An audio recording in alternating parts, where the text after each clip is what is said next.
Hi, I'm Zoe Bowman, and this is my story, Cat Lover. If you know me, you know that I love three things in life. That is Diet Coke, Colin Firth, and cats. I really, really love cats. I've loved them ever since I was younger. When I was 13, 2 years ago, living in suburban California, my love for cats drove me to straight up break the law. So the story goes, I really desperately wanted a cat, and I tried and tried to convince my mom that me and my twin brother Drake could care for a cat. We could take care of its vet appointments, that we could do everything you need, feed it, take it out to the bathroom. I don't know what we thought that a cat needed. We failed. Somehow my C's in school and my multiple detention slips did not persuade her. I don't know why. But so me and my brother figured that no matter what, somehow we would figure out how to get this cat of our dreams. So we devised a plan. We had seen a few cats around our neighborhood. We lived in a very suburban, blocked out street with like a mall and a little like shopping center. It was very close knit, and we'd seen a few cats. We had some pickings. We had like this black kitten running around, this gray striped one, and then this saggy old tabby that we came to know as Choi Choi. So it all started with a bag of chicken flavored cat treats. We bought it from Fred Meyer on our own, keeping it a secret from our parents. We kept the big bag in the garage, and we started sprinkling the treats all around the yard, making our backyard a cat buffet, hoping that one would come, the stork bringing the cat to our yard. And eventually, one day after school, I went to check the yard, and we found one. We got a cat. Multiple cats we'd seen a few running through our yard, but we hadn't been able to catch them.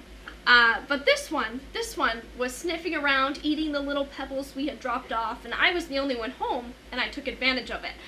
I got the bag from the garage, and I brought it out and started leading a trail from this very timid, saggy, disgusting cat to the door. And I was like, "Come here, kitty, kitty, come here." Like, oh, this cat was not happy.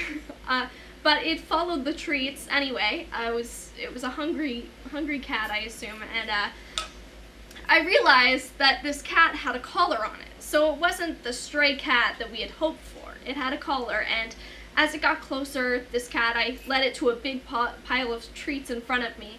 And as it got closer, I could see on its collar, it had like a phone number and an address. And I was like, okay, this is clearly someone's cat. Nevertheless, I let the pile of treats there and just watched this cat for 30 minutes, and then eventually the cat went away. I tried to pet it as it left, but it wasn't having it. So I told my brother about this. I'm like, "Drake, oh my gosh, I found one." It came, and we were psyched. And so every day after school since that point, we would check the backyard for cats, keep on spraying treats around, and maybe like a week later, the cat came back. We were ready. Me and my brother were there sitting after school watching out the windows, and we saw this cat come in, and we were like, oh, okay, all right, game time. We bring the treats out again, we lead the trail to us, and then we continue to try to pet this cat. This cat did not like that. Bit us a few times as we were children just trying to harass this kitty, and then it left. And then eventually, after doing that whole process over and over and over again, we finally got to touch the cat, and the cat was okay with it, and we were getting to know this random, complete stranger's cat. Then one day, after school, I had the treats, and I got a little bit crazy. I led the treats up to the door of our house, through the back door, and I opened the door, and the cat went inside.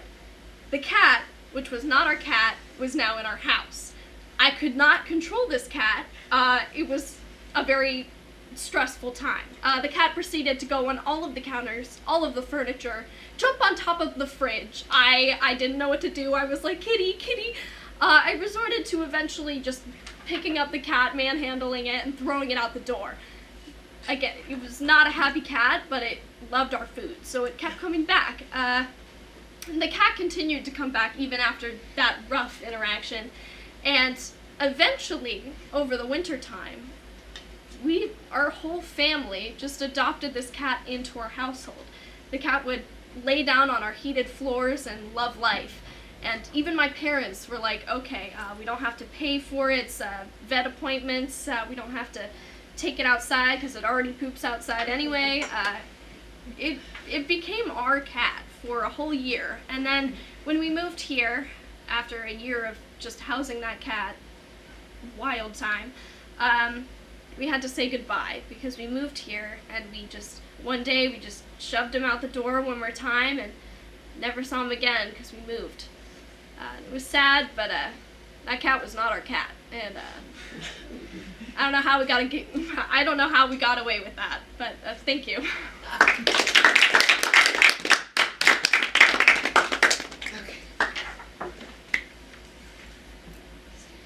It takes just one moment, just one little moment to change how your life goes in a second. I learned this June 5th, 2016. It was just a normal summer day. It's pretty hot. I remember we were in the middle of a heat wave. I was doing the dishes, listening to music. I was actually going to go swimming at my dad's house. When I heard it, I heard the most ear-piercing scream you would ever hear in your entire life. It stays in my head. It's hard to think about. And then I hear just the thuds, just the pounding of the feet just running up the stairs as I hear the repeated words of, "It can't be true, it can't be true."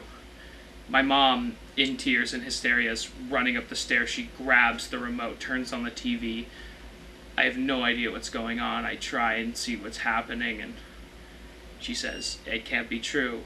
He can't be dead." I immediately knew what was wrong. My mom at the time was dating a man by the name of David Gilkey. He was a famous journalist for NPR and was currently on a tour with the Afghan troops in Afghanistan. He was dead. He was ambushed by the Taliban, and his car was blown up. My mom got a text saying, "I'm sorry for your loss," and she didn't know already, so she's yelling at me, "Look it up. Is it true?" I have to go on her computer and type the 3 words that haunt me to this day. David Gilkey dead. Google article pops up.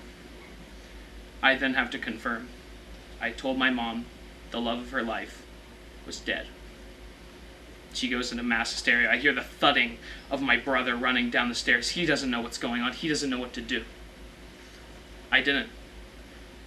My mom then, still in tears, is lying in her bed. She doesn't know what to do. She's in tears. She's depressed. There's nothing she thinks that is left. It's hard. It's really hard when, as a kid, you have to grow up. And I had to. My mom didn't come up for weeks. My brother was gone all the time. My oldest brother was in college. I cleaned the house. I made food. I worried about the things that normal kids shouldn't have to worry about. At age 14, you shouldn't have to be taking care of your depressed mother. That's not something that a normal kid has to deal with. But I did. And I had to grow up. I learned I had to be an adult in a household with no adults. A normal kid shouldn't have to worry about buying groceries. A normal kid shouldn't have to worry about having to pay for his own therapy. But I did. And that's a thing you have to learn when you deal with something like this. I couldn't cry for years. It literally took me years to cry again because in my mind that was a sign of weakness. After that moment, my mom couldn't deal with anything. I was the one that had to deal with everything. I had to take it all in. I couldn't feel any emotions.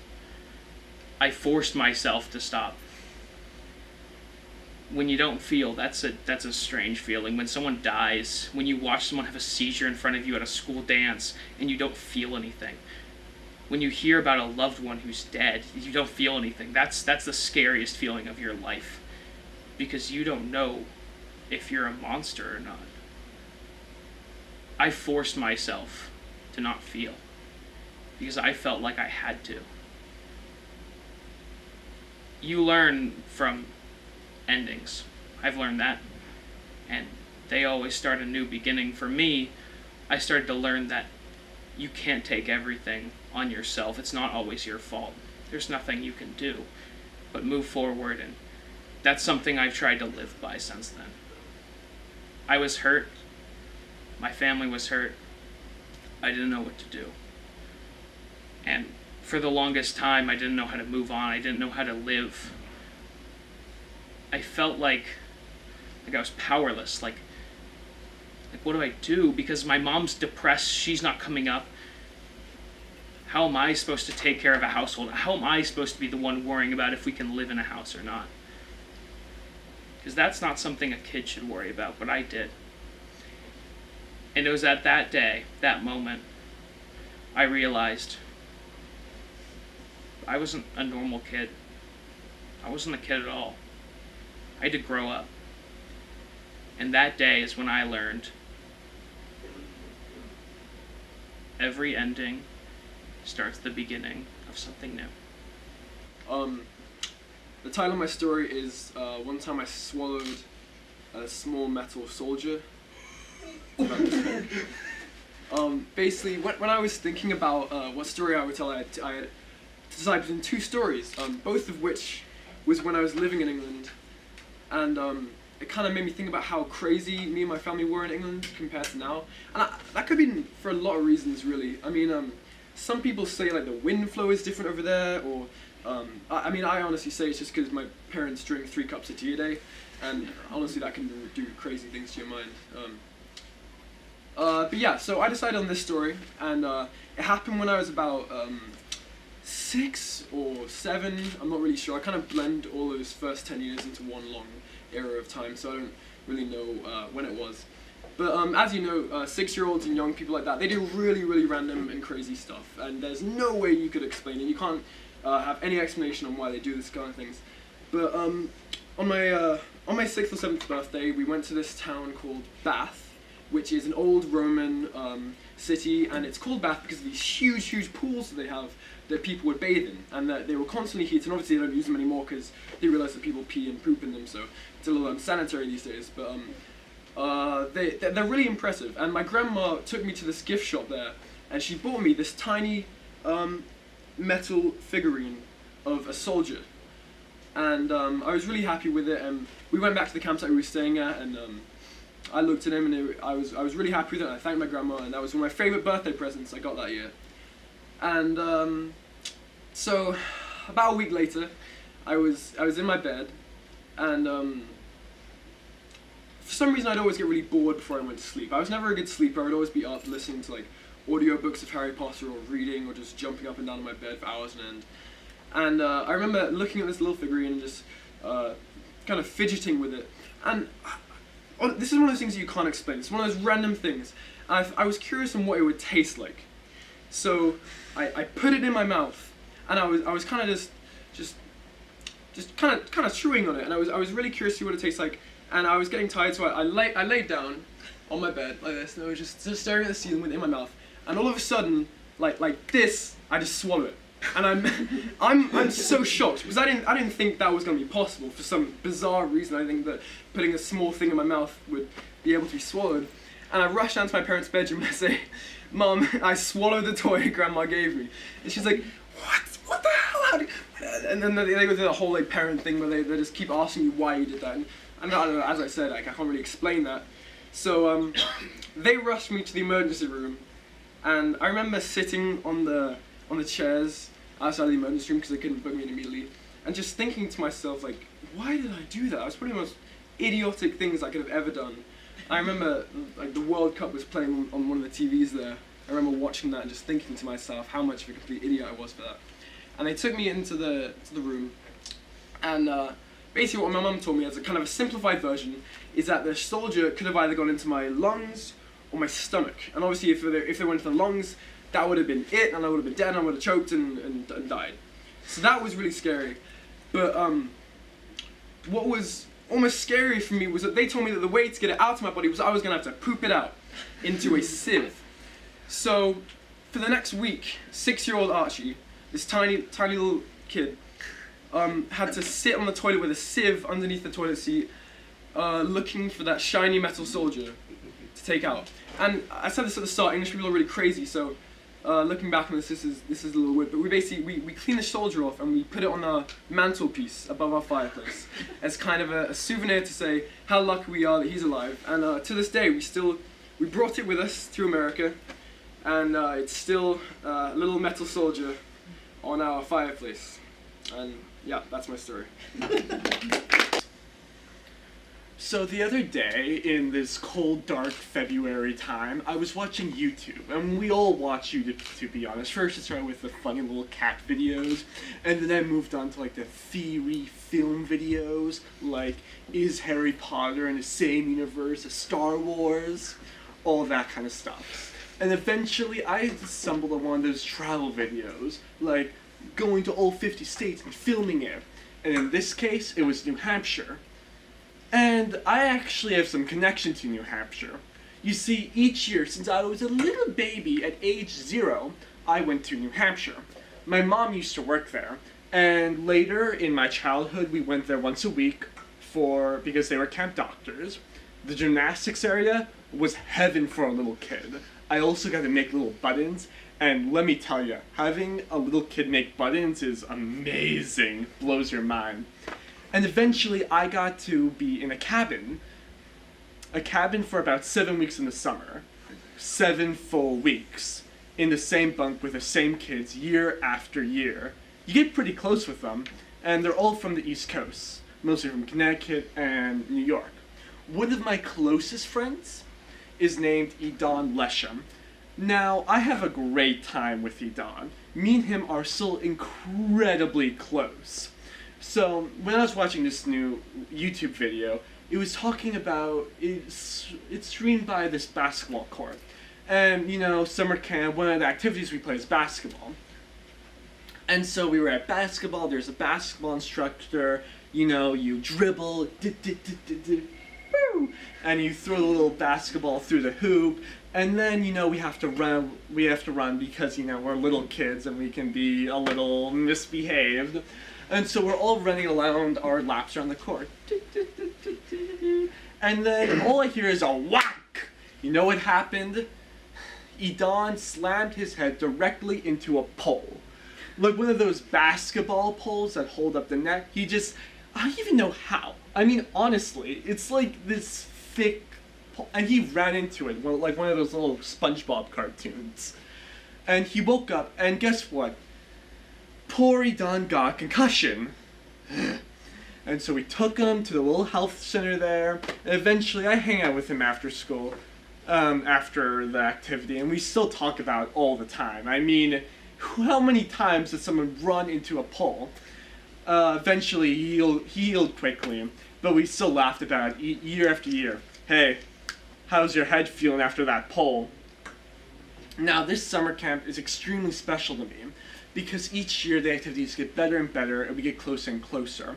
Each bunk is about 10 to 12 people, and each year we get bigger and bigger, until what we call a senior camp, when you're the oldest, 14 and 15 years old, where all 30 boys are in one cabin. It is massive and it is fun, let me tell you. We went to bike trips, traverses across mountains.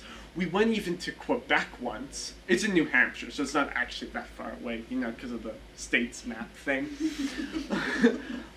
But what's even more exciting is that one time we saw a bear, because it's in the woods. A bear for a 14-year-old's like crazy mad. It's like a black bear. But later, we eventually got to CIT Summer. And CIT Summer is standing for Counselor in Training, when older 16-year-olds help out little kids when you're about 8 or so. I'm really excited, except we get a ton of more freedom. So what we were doing afterwards is that one time, one of us decided to order a ghost pepper. If any of you ever heard of ghost pepper, it's the world's spiciest pepper. It's the world's spiciest pepper. Now, as a 16-year-old, your brain isn't fully developed, so we decided to have some of these ghost peppers. And oh boy, was that a mistake! It started off, okay, fine, and then you taste the seeds, and then your mouth is on fire, and then you have to drink all this milk, and we try to have bread to climb it down, and honestly, it was awful. And then I came back with my mouth and jaw open, trying to put more water in as much as I can, and Idon asked me, "Hey, are you okay?" And I'm like, "No, I'm about okay as how well your head did as when you hit that pole the other day." And yeah, it was probably way worse on my end. Now, but the thing is, that was summer 2018, and I sadly can't go back there. You see, the thing is with the summer camp is that you're expired. When you're 17, you can't go back there. And me, 2 a.m., I texted Edom, "Hey, how's your head doing?" And he texted back, "As well as your mouth after eating that stupid ghost pepper."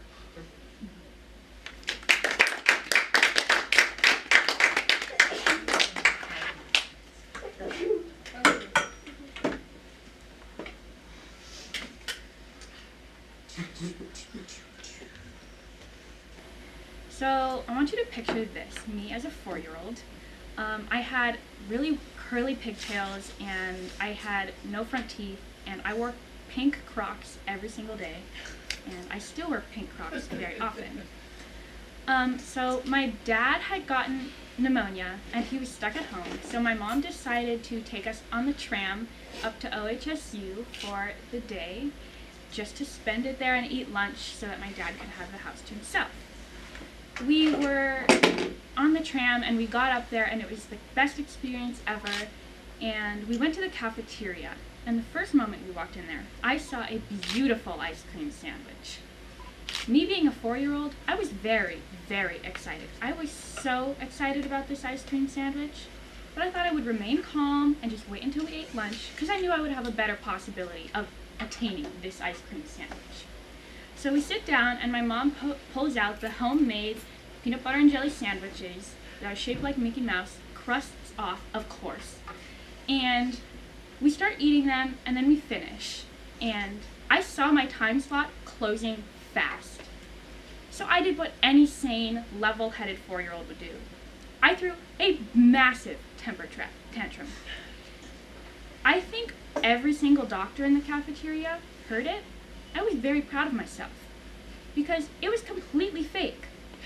My mother eventually bought it and forked over a $5 bill, and I ran to the counter. I'm talking Usain Bolt speed. So I get to the counter and I get my ice cream sandwich, and it is glorious. It is the best little 3-inch piece of food that I have ever held in my hands.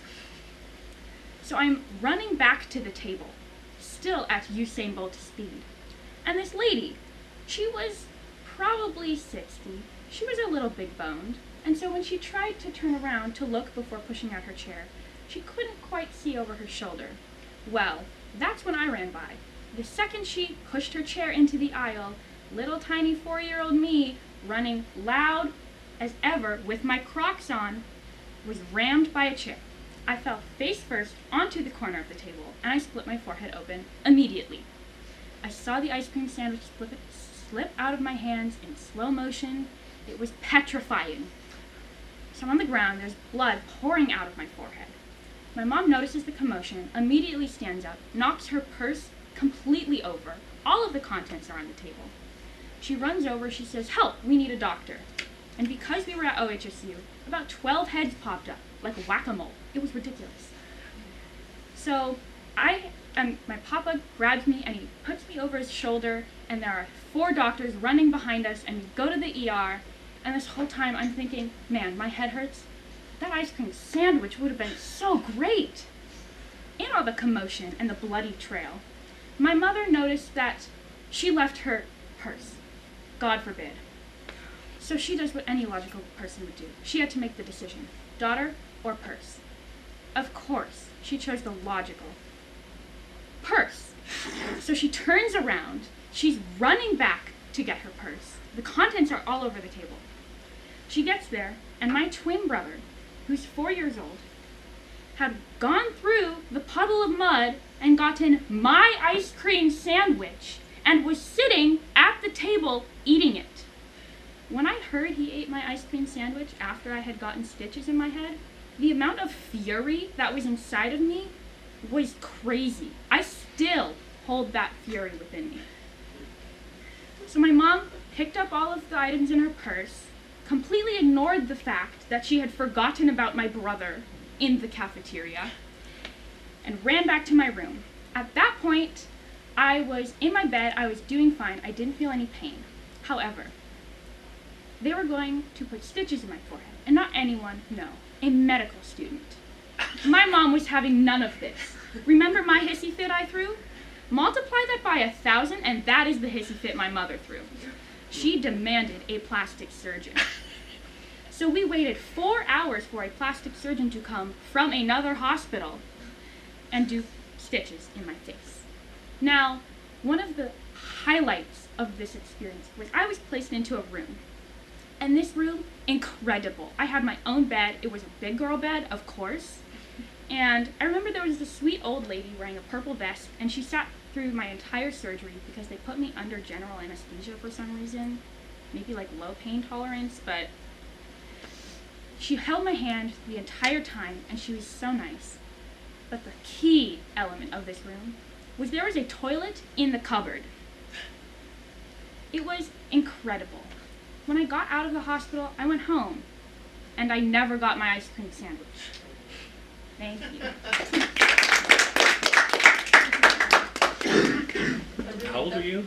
I'm 14. I'm 15. I'm 15.